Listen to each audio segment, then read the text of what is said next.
এত দেরি করলে কেন? আর কতক্ষণ অপেক্ষা করবো তোমার জন্য? অপেক্ষা করবার দরকার কি? তাহলে কি করব?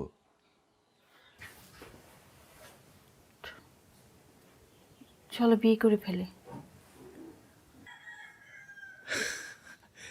এত তাড়াতাড়ি তো বিয়ে করা যাবে না তন্নি।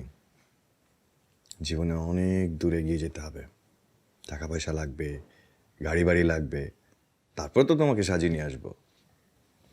শোনো, আমি জীবনে বড় কিছু হতে চাই। আমি pregnant Sajal.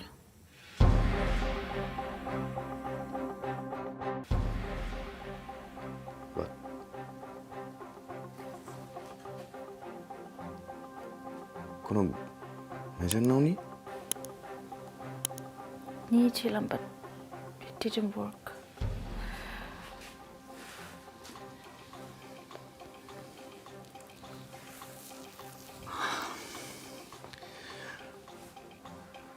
Could you be so careless? এই যুগে কত কিছু আছে। এটা কি শুধু আমার একার দায়িত্ব সজল? ওকে, এখন কি করবে? কি করবে মানে? আমি বললামই তো, চলো আমরা বিয়ে করে ফেলি। এখন তো বিয়ে করা সম্ভব না, এখন তো চাল চুলো নেই আমার কোনো। আমার কিছু লাগবে না সজল। আমরা দুজন চাকরি করব, আমাদের দিব্যি চলে যাবে। এত সহজ না তন্নি। চাকরি পাওয়া এই বাজারে সোনার হরিণ। কিছুদিন হয়তো স্ট্রাগল করতে হবে, কিন্তু কোনো না কোনো ব্যবস্থা হয়ে যাবে। বিয়ের সিদ্ধান্তটা খুব কঠিন, খুব কঠিন হবে তন্নি। তুমি আমাকে ভালোবাসো সজল? বাসি।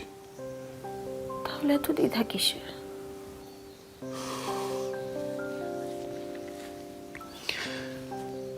আমাকে একটু সময় দাও তন্নি, আমি দেখি কি করা যায়। একটু সময় দাও। আমি তোমাকে ভালোবাসি সজল। আমিও তোমাকে ভালোবাসি।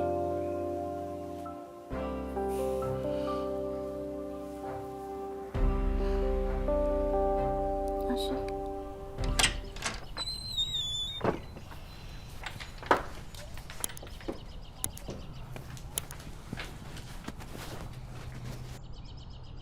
আসসালামু আলাইকুম চাচা। ওয়ালাইকুম সালাম। কি বাবাজি, মাসের 20 তারিখ তো যায়। গত মাসের ভাড়া, এই মাসের ভাড়া সবটাই তো বাকি।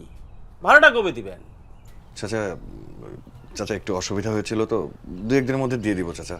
কথার আগে পিছে চাচা চাচা করেন, আর ঘরের ভিতরে মেয়ে মানুষ নিয়ে বসে থাকেন। এত বেশি মেয়ে ছেলে আর আনাগোনা ঠিক না। এটা ছোট শহর, এখানে সবাই সবাই চিনে। ওই মেয়ের বাবারেও আমি চিনি, ভদ্রলোক মানুষ।